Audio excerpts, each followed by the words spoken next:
I do. Hope you're having a good one. I'm back with another Purge-ploitation video. Hands up if you spent an unfathomable amount of time wandering aimlessly around the north, searching for Starmetal or waiting for the Starmetal to fall. How would you like to harvest more Starmetal than you will ever need? Pretty much like this. And like this. No doubt most of you will have seen Ch4's video on farming purges for Starmatel, using the overhead terrain for cover and keeping your copper safe from the Starcaller. And you'll need a base that's probably a bit like this one. As you can see, Purge base, lots of cover over top, Starmatel hits top, everybody's safe. But people still find the level 10 purges a little bit daunting. So what if I was to tell you you can do it with virtually no risk and probably only need maybe a purge or two if you're lucky enough to get the Starcaller? So without further ado, let's give it a go. First of all, we're just going to need a couple of items. Because we are farming the Starcaller and the Starmetal, we're going to need ourselves a bow and some explosive arrows. And also because, yes, we are heading back to the volcano yet again. We're going to need something to keep us warm, Veminance Elixir, or the Potion of Veminance, whatever you want to call it. Or some nice hot and spicy food, probably my favourite. And when we actually get into the volcano, we're going to have to keep ourselves cool, which is why I bought a load of ice. And also the Veminance Elixir does the same itself, but you do get a bit squiffy on that one. So, I'll just show you a quick way in there. Here we are at the Dragon's Mouth in E12, and this is the back door entrance to the volcano. I do have a video on this when I was cheesing thralls, so I'll put a link down in the description. So let's get in there.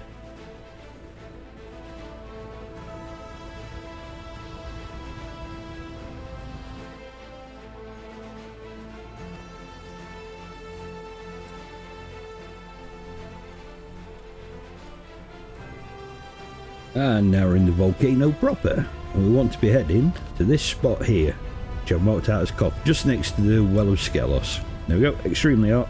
Have a refreshing piece of ice. Right, so we'll make our way down here. Ooh, don't run too fast, not a good idea. Just be careful when running down this mountain path, because it gets a bit treacherous when you sprint and end up trying to cripple yourself, to be quite honest. Right, here we are at the most complex purge base I've ever actually made. So for this to work, instead of having our most complex purge base that ever worked, just here, what we want to do is move it up a couple of 100 feet up to there, underneath this. This will give us adequate protection against said Starcaller. And I've actually bought Orange Company of the Dusty Dozen down here, just to give us a little bit of protection. Not like we need it, but I've got that many level 20 thralls now. I need to punch a coffer, apparently. But yeah, I think I'm up to about 6 companies of the Dusty Dozen. Plenty of reserves are always needed. But anyway, much ado about nothing. Let's have a crack. Level 10. And let's see how we get going.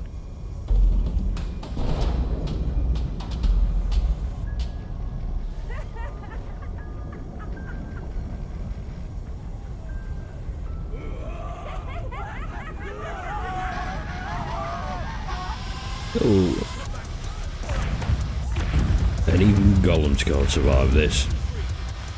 So let's give him a big thumbs down. Right, this is what we've been waiting for, ladies and gentlemen. Boys and girls, people of all ages. This is the ideal situation because the Hand of War should spawn here on this dry land and shouldn't be burnt by the lava, which means also the Starcaller won't get burnt by the lava because of this.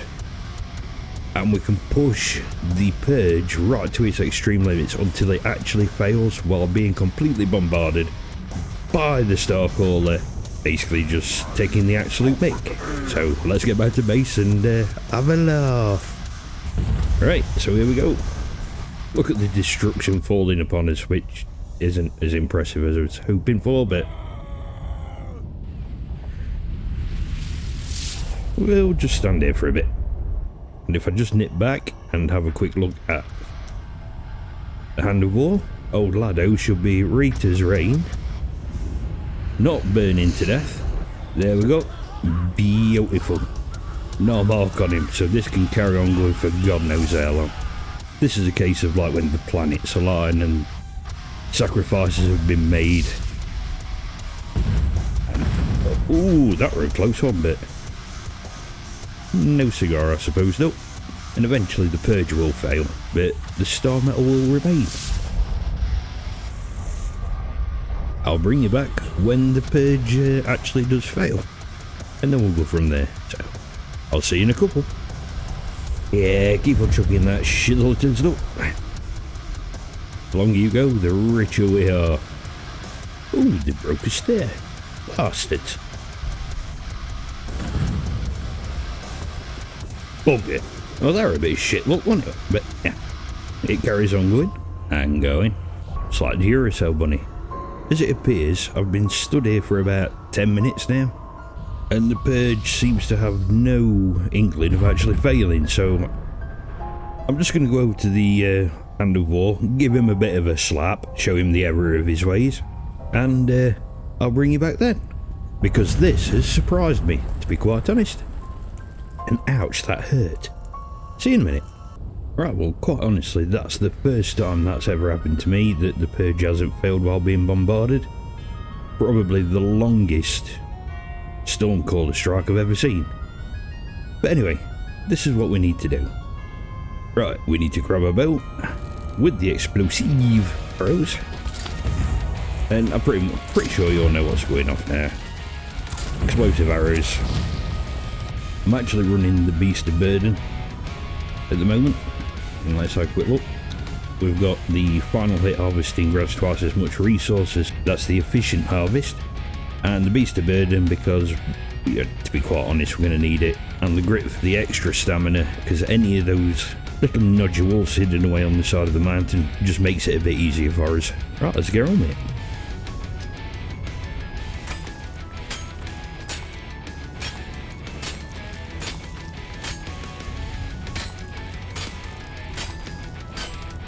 Oh, well, this is going to be a long, arduous test. I'm pretty sure I recognise that bod daddy there.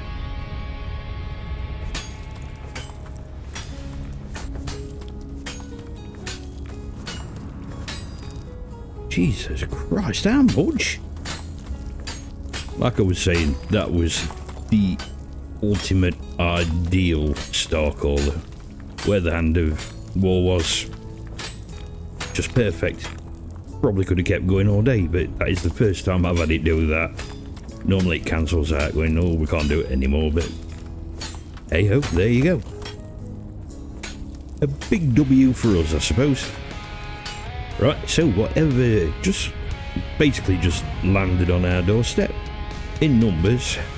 We're looking at, what's that? 5, 1, 2, 3, 4, 5, 6, 7, 8, 9, 10, 11, 12, 13, 14, 15, 7,500 Starmetal all, roughly. And that was literally what was just here. So let me show you the rest of it.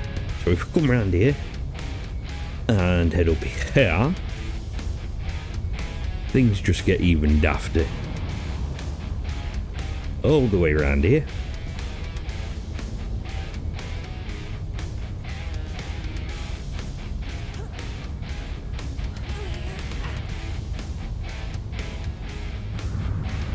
And we run all our way up here. Grab our bow and arrow. Crack a few more nodules. And they'll literally be absolutely everywhere. Ooh, there's another one. Missed it. There we go. Right, let's get to harvesting what we've got here then. As you can see up here, it does get a bit precarious with the old harvesting, but yeah, it's worth it. Just once you see what the final outcome is going to be, yeah, it's just unbelievable. You'll never have to wander the frozen north again just trying to find a couple of nodes. I mean, you could go into business selling Starmetal. It's that prosperous up there. You are overcumbered. Right, you have to nip down and go and get the other one. See you in a second.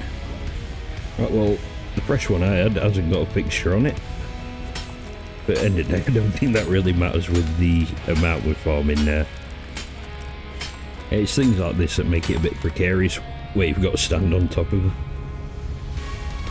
And if you're hanging over a cliff, you want to be ready to turn around and grab hold of the wall. Right, let's see if we can do this proper. There we go. Anyway, you get the gist. So, I shall bring you back in it. Right, so I've done my last little run through of the area, just making sure I've got all the Starmetal I can find. And within these 4 boxes, lay everything that I've found. So, we've got ourselves one full box, which is 4,500 Starmetal, another 4,500, another 4,500 Starmetal, and another 2,250 Starmetal all. And so, you do the math, that's what. Right, so in each of these 3 boxes here contains 4,500 Starmetal, and in the end one got approximately 2,250. So that's it's ridiculous, let's put it that way, from one purge. And then I've got this from another purge. This is a more realistic amount that you'll get from one purge, but like I say, in that one I had the ideal situation, the full on planets aligned, gods love me kind of whole thing going off there. That is how you manage to farm Starmetal with very, very little risk to oneself and one's purge base. Let's get back home and let's wrap it up. Right, so there you go. That's how you farm Starmetal with very little risk at all. I will include this one thing. If we go back to the volcano, the only time you're going to actually face any sort of risk whatsoever is in the event that the purge will spawn over here. By the time they've gone through the lava and all the way over to you, you're going to be pretty much worn out anyway. And that's why I have a couple of thralls, and like I say, I've got the Orange Company of the Dusty Dozen. You don't need this many. A couple of good thralls will sort them out before they get anywhere near you. That is pretty much, like I say, the only time you'll ever think, ooh, shit. But no, don't worry about it. A couple of thralls, sort them out, a couple of slaps, put them back in their place. The other thing is, the Starmetal callers, it's all RNG, so to get that perfect purge took me around 14 purges because they just weren't dropping for me. At around the 11th purge it did, but I cocked up and put my... Excuse me sir, will you carefully piss off? Right, before we so rudely interrupted by a ne'er-do-well, the bouncers have sorted him out. So yeah, by the 10th or the 11th purge I did get the Starmetal, but I had my microphone muted, so there was no voiceover. But the 13th, 14th, which was the one you've just watched, did give me the perfect purge. And like I say, I was completely surprised with how long that lasted. It may have just gone forever and a day. So if you got time to sit there and just let the Starmetal rain and rake in all the goods that you've earned, fair play to you. But yeah, that's how you earn 16,000-ish Starmetal ore in a very short period of time. So if you would do me a favour and give those buttons at the bottom of the screen a little tickle, you know the ones I like, the share, the subscribe. And in the interim, if you would have a look at this video, or maybe this video, you'll be doing a great help. Take it steady. I'll see you later. Bye.